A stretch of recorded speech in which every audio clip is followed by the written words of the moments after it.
Fala pessoal, se você não me conhece, sou Alex Mazon, sou ex-assessor de investimentos e hoje a gente está aqui para mais um vídeo, mais um react aqui para o canal, onde a gente vai estar falando aqui, reagindo na verdade, né, em cima do vídeo do canal do Clube do Valor, né, onde a gente vai estar falando sobre os melhores investimentos para se fazer agora em 2026. Então, se esse tema te agrada, então já curte aí, compartilha com quem você acredita que vai fazer a diferença na vida dessa pessoa. Se você não conhece aí o canal do Clube do Valor, né, eu vou deixar o link aí do vídeo original que a gente está reagindo aqui na descrição do vídeo.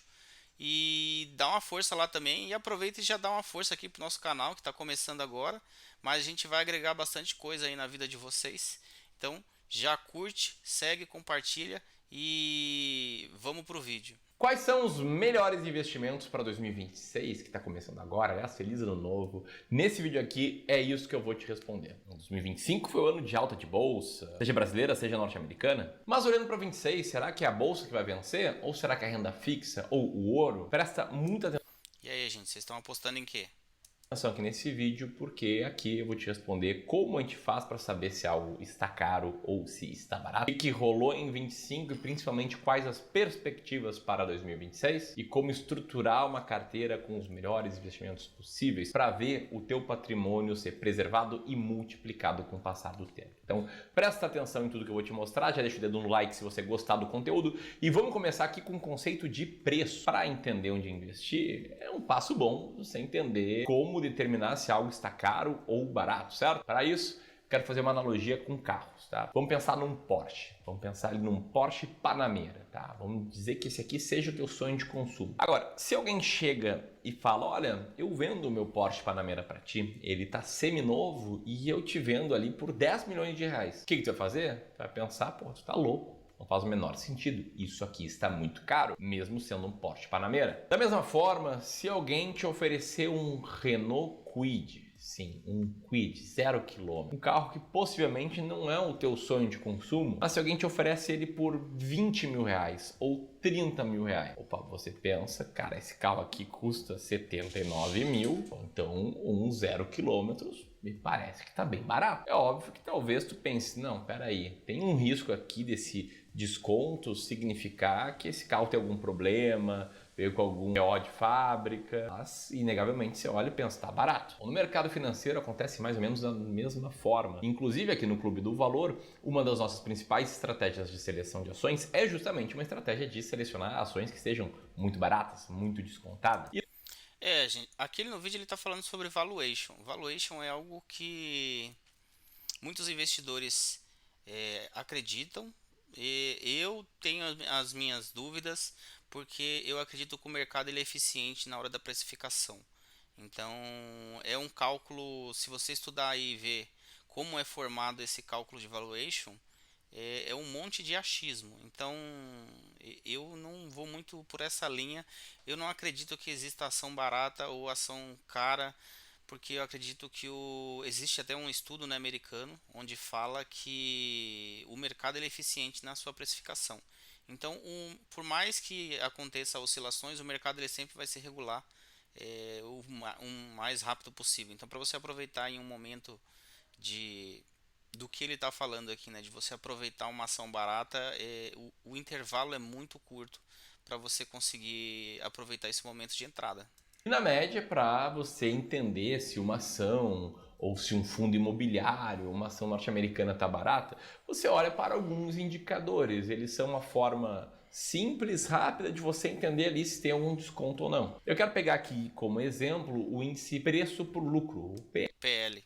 É um índice bem famoso, acho que todo mundo que estuda um pouquinho mais sobre ações já ouviu falar nele. Basicamente indica em quantas vezes o mercado está pagando pelo lucro de uma determinada empresa. Quer dizer, uma empresa que está com PL de 5 significa que o seu preço está 5 vezes o seu lucro anual. Tudo mais constante, isso aqui indicaria quantos anos você levaria para recuperar o seu investimento se essa empresa mantivesse os mesmos resultados, o mesmo lucro líquido, etc. Aí pensa na mercearia do teu bairro, no mercado de esquina. Tinha um muito bom onde eu morava quando eu era criança, Mercado de Progresso. Se a mercearia... Olha, esse é um indicador muito utilizado, né, por analistas, mas eu não iria só por este indicador, não. Existem indicadores melhores. ali lucra 100 mil por ano, por exemplo, e o dono quer 1 milhão para te vender, quer dizer que o PL da mercearia está a 10. Quer dizer que em 10 anos, tudo mais constante, essa compra da mercearia se paga. Agora, se o lucro sobe para 200 mil e o preço continua 1 milhão, opa, quer dizer que o PL caiu para 5, ficou mais atrativo. Em 5 anos eu já tiro o meu dinheiro aqui. Vamos olhar para a Bolsa norte-americana. Uma das grandes preocupações do momento é a existência de uma bolha na área de inteligência artificial. Quem fala disso é inclusive Howard Marks, investidor emblemático no mercado financeiro, que no começo de 2025 já falava estar monitorando uma bolha e que curiosamente foi uma das pessoas que acertou sobre a bolha.com lá no início dos anos 2000. Bom, dessa vez ele falava exatamente sobre a subida dos valuations do S&P 500 para os níveis mais altos desde a pandemia, alertando sobre essa característica atual da bolsa norte-americana. Esse gráfico aqui vai nos ajudar a entender isso melhor. O múltiplo preço por lucro do S&P 500 atingiu patamares raros nesse século. Isso com as 10 maiores ações respondendo por quase 40% do índice, tornando ele muito concentrado no topo, com valuations altos. Preocupam parte dos investidores sobre uma possível bolha, em especial em inteligência artificial. Agora, vamos olhar um pouco para a Bolsa Brasileira e aqui vem o pulo do gato. Mesmo com o lucro das empresas brasileiras tendo crescido, mesmo com a bolsa tendo subido 30% no ano e mesmo com a Selic a 15%, a nossa realidade de preço por lucro ainda é bem diferente da realidade das ações norte-americanas. O mercado brasileiro está barato em termos relativos. Nosso PL está abaixo de 10%, enquanto historicamente ele ficou na média em 11%. Com um detalhe de que a nossa bolsa lá vem descontada ali desde a pandemia praticamente, desde meados.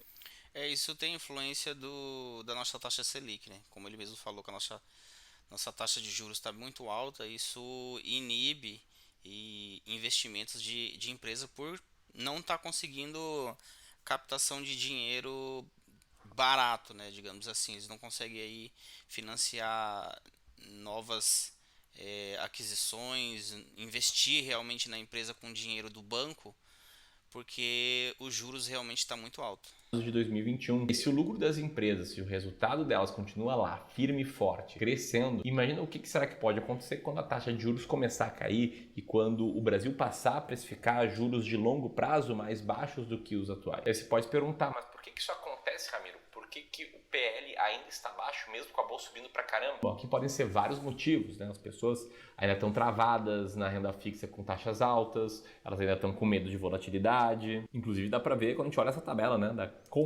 Isso é algo que é comum no mercado. Assim que o Copom começar a sinalizar quedas da taxa de juros, muita gente vai começar a migrar aí para renda variável, e quem está na renda variável já vai surfar essa onda de alta, né? Posição de investidores na Bolsa Brasileira, a gente está falando aqui majoritariamente de investidores institucionais e estrangeiros. Inclusive, de 2019 até 2025, caiu o percentual de pessoas físicas investindo na Bolsa. Agora vamos sair um pouco dessa parte filosófica, vamos falar sobre oportunidades. E vamos olhar para 2025, vamos olhar para alguns números que tem algumas coisas interessantes aí. Bom, o mais básico, a inflação ficou acima de 4% nos últimos 12 meses. Obrigou o Banco Central a manter a taxa Selic lá em 15% ao ano. Com isso, em 2025, o CDI acumulado ficou altíssimo, patamar a nível de governos Dilma. Logicamente, com uma taxa Selic mais alta, ali guiando a rentabilidade dos ativos pós-fixados, esses ativos ganharam atratividade. E se tem mais pessoas comprando os pós-fixados e menos interesse nos pré-fixados, taxas dos pré-fixados crescem.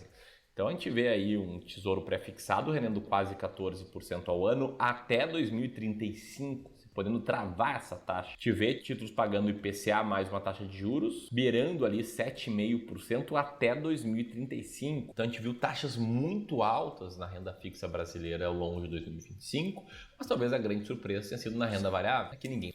Existe ali um estudo de projeção dessas taxas. Então, se o pré-fixado está em torno de 14%, significa que o mercado ele entende que não vai haver aí uma queda nesses juros de uma forma tão fácil assim. Então, eles fazem todo um estudo, um levantamento de juros DI 2026, juros DI 2030, juros DI 33. Então, em cima desses estudos, eles analisam e veem aí a possibilidade de quedas de juros futuro. Mas queria. Por quê? Porque em 2024 teve um desempenho sofrível, né, ali para a Bolsa de Valores brasileira. O Ibovespa caindo 9, fundos imobiliários caindo 6, CDI rendendo pra caramba. E quando ninguém quer, o que acontece? Fica muito barato. Quando fica muito barato por muito tempo, o que acontece? Tende a subir. Então a gente vê aí a Bolsa fechando na gravação desse vídeo uma alta de mais de 30%, fundos imobiliários perto de 20%, ambas ganhando aí do CDI. Se a gente pensar em Bolsa de Valores em dólares, então, esquece, subiu pra caramba. Enquanto isso, no mercado americano houve muita volatilidade, mas também um bom desempenho. Para quem não lembra, 2025 começou com as políticas tarifárias do Donald Trump, depois avançou com medo generalizado de bolha, em especial ali em relacionado a IA. E aí de janeiro a abril a bolsa americana chegou a cair 16%. Do fundo ao topo chegou a subir quase 40% e fechou o ano subindo quase 18%. E o que você acha que vai ser do ano que vem? Deixa aqui sua projeção, que é um pedido que é quase uma sacanagem minha, porque aqui no clube a gente não trabalha com projeções. Inclusive a gente acredita que a maioria delas estão erradas. Isso é comprovado em uma série de diferentes estudos. Só que Tanto projeções quanto esses cálculos de valuation eu também não acredito. Eu acho que existe muito achismo para pouco resultado. o ponto é, como dado fidedigno sobre o que vai acontecer no futuro, as projeções de fato não servem para absolutamente nada. Esquece. Mas como um termômetro para a percepção de risco do mercado, aí sim elas podem ser úteis. Aí sim elas podem ser boas ferramentas. Aqui no Brasil, a fonte mais completa de projeções financeiras se chama Boletim Focus, que é um relatório feito com as projeções dos principais players do mercado financeiro, que captura essas percepções. E o que o Boletim Focus está apontando para 2026? A gente está vendo aí um PIB projetado em algo entre 1,6% e 1,8%. Está vendo uma inflação de novo acima da meta, em cerca de 4%. E a grande aposta que o mercado tenta acertar é a Selic. O mercado aqui projeta o início de um ciclo de corte de juros, com a Selic saindo de 15% para algo entre 11,25% e 12,5% até o fim do ano que vem. Fora as projeções, a gente tem que também entender os riscos para 2026. Aqui a gente tem 3 grandes riscos. O primeiro deles é o fiscal. A Anbima já afirmou que se o controle de gastos públicos não for mais eficiente, especialmente por ser um ano eleitoral, as contas públicas podem colapsar em 2027. Ao mesmo tempo, nossa relação entre dívida e PIB não para de crescer. Em 2026, para nós brasileiros, também inclui um risco político. A volatilidade deve aumentar a partir de abril de 2026, com as definições de candidaturas à presidência, gerando o famoso trade eleitoral. E lá fora, o risco agora é o medo generalizado de uma correção. Isso é verdade. Todo o ano eleitoral sempre existe ali um rally de bolsa, né? Existe esse trade, né? Quem aposta ali mais na esquerda, na direita. Então, assim que é definido o novo presidente, a bolsa ela tende a ir em direção a essa especulação que foi definida. Brusca em Wall Street por conta de uma bolha que pode respingar, é claro, no mundo inteiro. E isso nos leva à pergunta central. Tá, Ramiro, então qual é o melhor investimento para 2026? Para mim a resposta nunca vai ser uma coisa única, tipo ações. Esquece. Vai ser sempre um jogo de equilíbrio de escolhas que você deve fazer entre desconto, qualidade e previsibilidade. É o que a gente trabalha, né? Em cima do asset allocation. Você tem que criar uma carteira, né, de investimentos onde você defina proporções para cada ativo, para cada classificação de ativo, e em cima disso você vai estar sempre comprando o que está mais barato, porque o próprio mercado se regulando, a sua carteira ela vai criar desproporções onde você estipulou ali o percentual ideal para sua carteira. Então você vai estar sempre comprando, né, ativos no momento onde o mercado está mais em baixa e se mantendo na posição aonde o mercado subiu demais.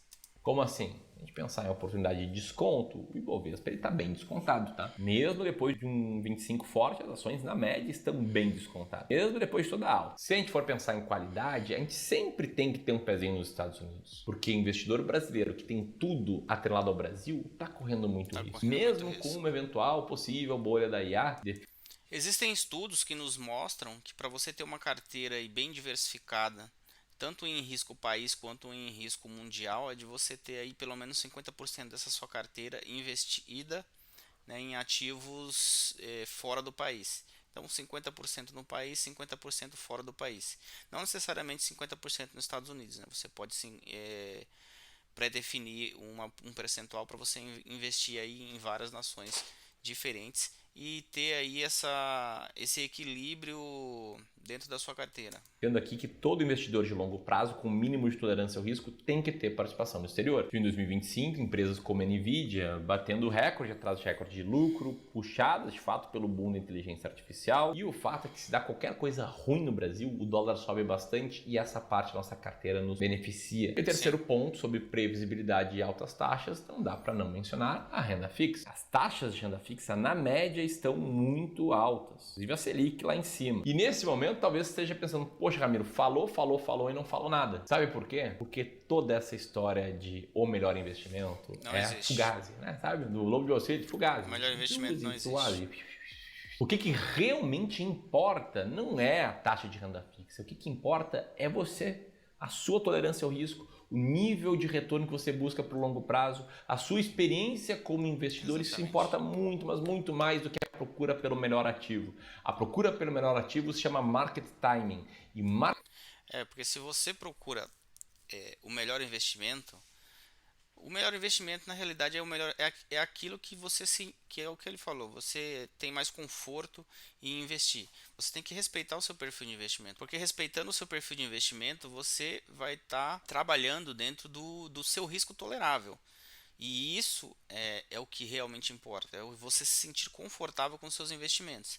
Nunca vai existir um investimento que renda 30% ao ano com um baixo risco. Não, né? Não existe almoço grátis dentro do mercado financeiro. Então, ou você investe em alto risco para ter retorno maior, ou você investe, né, de forma mais tranquila e aceita que vai ter um retorno mais tranquilo também.